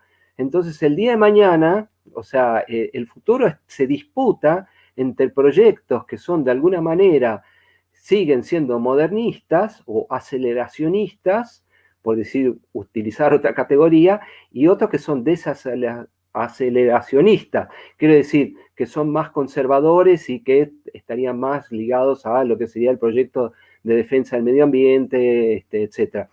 Entonces, pero esa ambigüedad es nuestra ambigüedad. Esa ambigüedad que es globalizada, que es comunitaria, es la que encontramos cada uno de nosotros. Estamos constantemente lidiados o traspasados por el bien y el mal, por decirlo de alguna manera, por el afán del egoísmo y por el afán de la solidaridad. Es decir, no podemos negar esto en nosotros. Y sobre todo esto de que en el mundo no hay garantes posibles, ¿no? Muerto Dios, ya había dicho Nietzsche, el hombre es un puente del ocaso y la única esperanza, por decirlo de algún modo, o el futuro posible es el ultrahombre. ¿Y quién es ultrahombre? Es el niño, es aquel que ve el mundo por primera vez y el que se anima a jugar, sin reglas establecidas, asumiendo la finitud, asumiendo la fragilidad. Me refiero, digo, porque hay mucha gente que critica a estos autores sin haber ni siquiera leído 2 o 3 páginas. Y creen que, bueno, estos son autores relativistas, que son antitradicionalistas. Y no es que ni sean relativistas ni sean antitradicionalistas. Yo creo que intentan hacer una lectura de la tradición que se puede, o de las distintas tradiciones que se puede, obviamente, cuestionar, pero que tratan de, sobre todo, pensar nuestra época ya desde otro lugar, desde el mundo que nos toca vivir, porque ni Santo Tomás, ni Aristóteles, ni Descartes, ni Galileo, ni siquiera el propio Hegel o Kant o Marx vivieron el mundo tal como estamos viendo nosotros. Entonces, a cada época le toca un pensador y un tipo de meditación distinta. Me parece que... Quedamos con ganas del debate el otro día, ¿no? Sí, ese debate lo tenemos que seguir. Debate el otro día. Avisanos el tiempo que tenemos, ¿no? Quería hacer el comentario. No, hay tiempo. Acá esto es sábado circular a la bondad. Sí. Después lo editamos. No, entre otros temas que a mí me llamó la atención cuando él habla de nuestra vida como una red de atmósferas creadas, de condicionamientos atmosféricos que vamos creando nuestro ser en el mundo. Por ejemplo, él habla de nuestra condición farmacológica. Él dice que el ser humano contemporáneo está condicionado farmacológicamente. Es fuerte decirlo, sí. Pero si uno se pone a reflexionar cómo nuestras vidas son posibles porque farmacológicamente estamos nivelados en tal o cual enzima, en tal o cual deficiencia que tenemos. En mi caso, por ejemplo, apareció a los 30 años una artritis. Si farmacológicamente no me hubieran dado con la medicación, yo no podría seguir jugando al fútbol. Hubiera dejado a los 30 y hoy tengo 45 y puedo seguir jugando al fútbol. Quiero decir, es un ejemplo muy tonto, ¿no? Pero preguntémonos cuánto han asumido, cómo hemos asumido en nuestras vidas, ciertos condicionamientos que hacen que la vida también sea posible y placentera, con toda la contraparte del abuso, del comercio, evidentemente siempre están los intereses y el mal uso de todo este condicionamiento farmacológico. Pero digo, son temas a tener en cuenta. Por ejemplo, el tema de las drogas sintéticas, ¿sí? Que Escotado, por ejemplo, el autor español, se ha preocupado por estudiar como tema filosófico, ¿sí? Que hace que de pronto podamos tener una palabra para qué está pasando los fines de semana con los chicos y las chicas en los boliches. No tenemos ni idea de lo que están viviendo ellos. Y esto es un fenómeno de hace 15 años. ¿Con qué están? ¿Por qué no toman alcohol? Están tomando otra cosa que alcohol. ¿Y qué sabemos de eso? ¿Qué sabemos de la marihuana? Todo se habla mucho hoy, pero ¿qué sabemos de esto? Y esto nos concierne a nosotros, digo, por el lado farmacológico, por el lado de sustancias que están circulando, por el lado, si se quiere, también de plantas sagradas, donde de vuelta estamos retomando ciertas propuestas magistrales de las sabidurías ancestrales de Latinoamérica, por vías terapéuticas, por vías, incluso a veces se proponen como curas para las adicciones de cocaína, por ejemplo, ¿sí?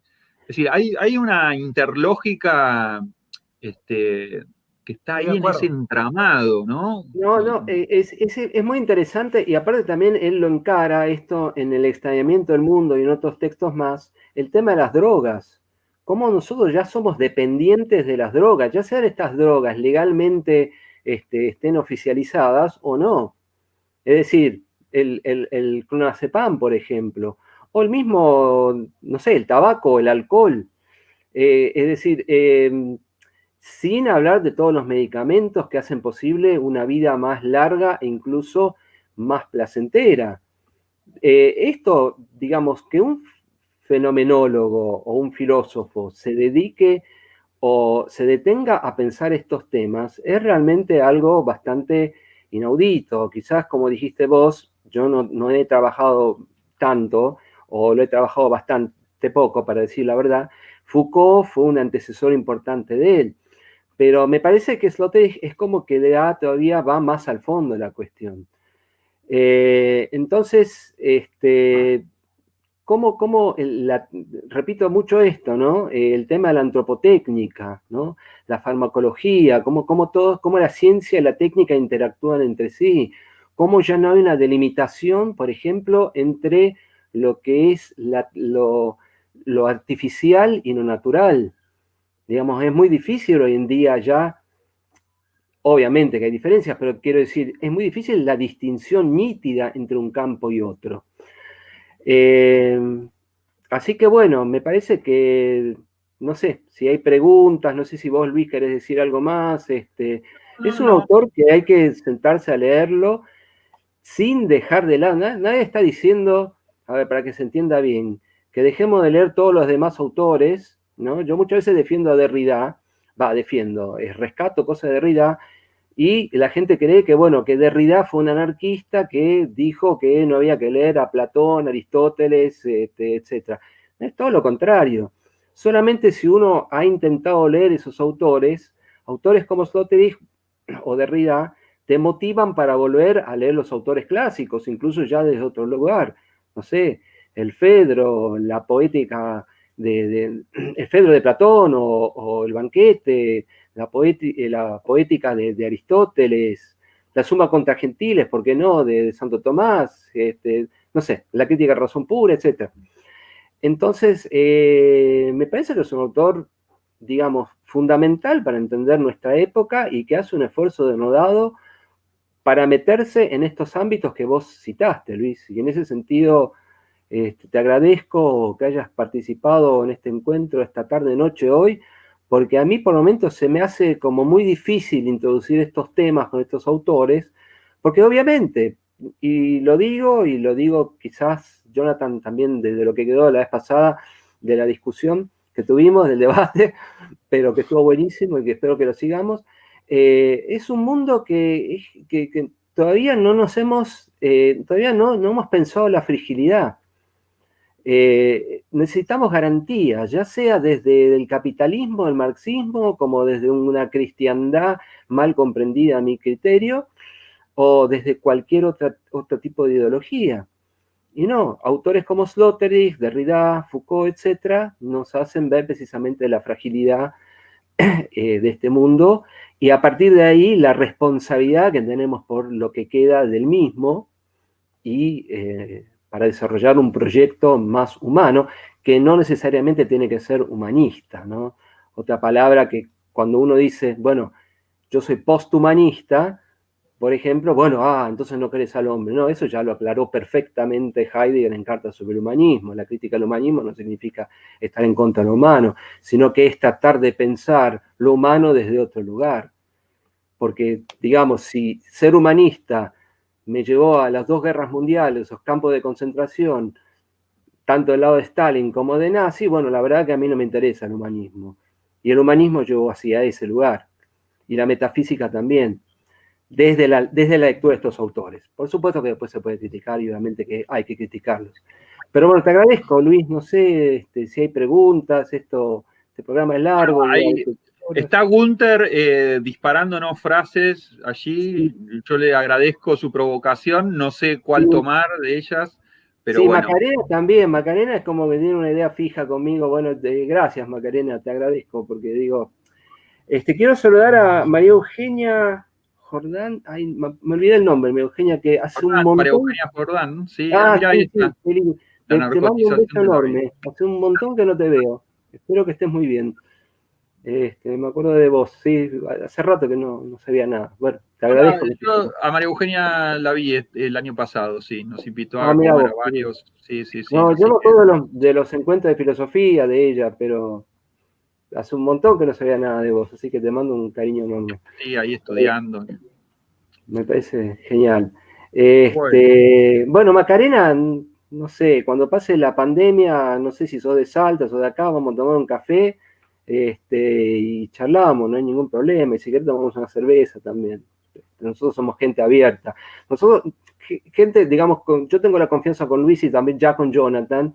No somos gente que no admite críticas, que se reduce a lo académico. Nosotros podríamos lucir con Luis tranquilamente nuestros títulos, nuestras becas, los libros que hemos escrito, pero la verdad no, no lo hacemos. Y por eso abrimos el ámbito de la discusión en este programa y del debate, cosa que le agradezco muchísimo a Jonathan, porque lo permite hacer. Filósofos de moda no lo hacen, los grandes filósofos de moda mediáticos hoy en día, no hace falta que los cite. Están ahí subidos, y no digo que ni esté bien ni esté mal lo que hacen, hay cosas que son muy rescatables, pero quiero decir, no se animan a debatir. Y acá me tiro una... Bueno, queda además, Ricardo... Cuando yo hice el programa sobre Feynman, que muchos me ponen, ¿por qué no invitaron a Feynman? No, mentira, se lo invitó a Feynman. Feynman no quiso venir, se lo invitó a Feynman porque yo hice un curso en la Fundación del Centro Psicoanalítico Argentino, donde invité expresamente a Feynman a debatir. Y Feynman me contestó con un mail que tengo guardado, que bueno, simpáticamente, que gracias, que bueno, pero que él consideraba que Heidegger, en fin, estaba más del lado del nazismo. Bueno, bien, con altura, pero no quiso debatir. Obviamente, a nosotros los títulos, las becas, los textos no nos inhiben para discutir con la gente, siempre y cuando el debate sea con altura, ¿no? Dejando escuchar al otro y bueno, con cierto léxico, no, tampoco es una charla de café, pero creo que es una manera diferente de hacer filosofía, así que trayendo autores que no son tan conocidos y trayendo también, como hizo Jonathan la vez pasada, que me dejó pensando, o como hizo Zanotti, a un Santo Tomás, o Lucas Carena con Ébola, etc. Es un autor, ¿no? Creo que en eso reside la filosofía, o sea, con estos medios que tenemos hoy en día, que llegan a muchísimas personas, y que bueno, y que animan también al que está estudiando para que sepa que esto tiene un sentido, que se juega la vida misma, ¿no? En fin, no sé, no quiero explayarme tanto, pero me saqué un poco la gana de decir algunas cosas. Comparto, Ricardo. El otro día le contamos a Luis un poco y a la gente, para los que no nos vieron el domingo pasado, tuvimos un debate bastante caluroso con Ricardo, bastante confrontado en los marcos teóricos. Al final llegamos a un acuerdo, pero tuvimos 1 hora y media de acalorado debate entre académico y político, digamos así, ¿no? Que no sabíamos al principio si estábamos en el Areópago, en el Ágora o en la mesa de intrusos, ¿no? Pero particularmente yo... Sí, entiendo los géneros literarios. Por ejemplo, todo el mundo sabe que yo soy tomista, sabe que me dedico a Santo Tomás por convicción, que yo empecé con Marx, empecé con Heidegger, empecé con Deleuze, con Derrida, pero que bueno, me agarré a trompadas con Santo Tomás y me ganó Santo Tomás en la pelea. Así que no tuve otra que, digamos, entrar, digamos, a tomar en serio la filosofía de Santo Tomás, pero eso no significa que yo no pueda hablar de Deleuze o de Derrida, o que no podamos hablar de Heidegger o en este caso de Sloterdijk, porque me parece que son valiosos, son autores que de alguna manera nos pueden mostrar algo de la realidad. Acá está Gunther Schupper, un amigo, que nosotros tenemos un profesor de metafísica llamado Germán Jiménez, que es traductor de Heidegger. Él tradujo muchas obras de Heidegger al español, y Jiménez nos decía, a mí me dijo un par de veces también, no olviden nunca que el trabajo del filósofo es buscar la verdad. Y nunca pudimos perder de vista esa vocación de buscar la verdad. Como tomista, como heideggeriano, buscar la verdad en el discurso como hace Derrida, buscar la verdad en la microfísica del poder como hace Foucault, buscar la verdad en la genealogía como hace Nietzsche. Todos los filósofos nos muestran algo de la realidad, nos muestran algo de la tragedia del hombre, nos muestran la época, nos sintetizan la cultura de un pueblo, nos sintetizan el espíritu de una época. Entonces me parece que es muy valioso ser abiertos, tener la capacidad de dialogar con todas las filosofías. Obviamente no todo pensamiento es filosofía, pero con aquellas que son dignas de ser llamadas tales, me parece que es valioso dialogar, Por ejemplo, el nihilismo placentario del que habla Sloterdijk me parece extraordinario para entender la época. Me parece extraordinario, las esferas. Me parece una manera muy novedosa, muy renovada de entender la manera que tiene el hombre de habitar el mundo. Y es por eso que para mí es valioso hablar con gente que no... sería muy absurdo que yo dialogue solo con tomistas, que nos sobemos el lomo con los que pensamos igual. Así que, de todas maneras, yo celebro estas instancias de diálogo. Obviamente que el otro día era un debate y yo tenía que defender la postura que yo sostengo al hacer filosofía, y hoy hablábamos de Sloterdijk, así que hoy no me iba a poner a debatir con nadie, porque el objetivo de hoy era presentar el pensamiento de Sloterdijk y hacerlo de la mejor manera, y me parece que Luis y Ricardo, que son especialistas en el tema, lo pudieron hacer. Porque hay gente que me critica y me dice, pero ahora, ¿por qué abrís la puerta para que se hable de Sloterdijk? Y mañana vamos a hablar de feminismo y después vamos a hablar de veganismo. Y eso no significa que yo sea feminista ni que sea vegano, significa que nosotros los filósofos buscamos la verdad. Y todos los filósofos tienen una tópica, son una tópica de la verdad.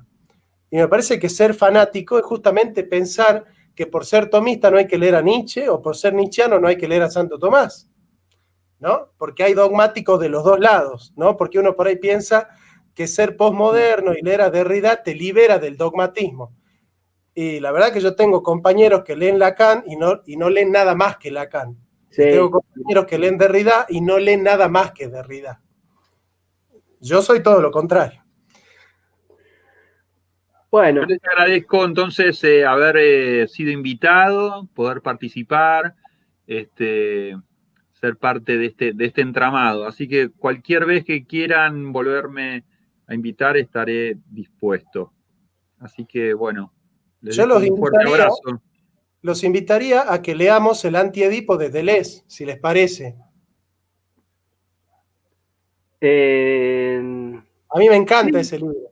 Sí. Yo no lo tengo trabajado, pero más 1000 mesetas trabajé. 1000 mesetas, sí. 1000 mesetas. Me juego más por 1000 mesetas que leí. ¿De la gramatología de Derrida trabajaron? ¿Cuál?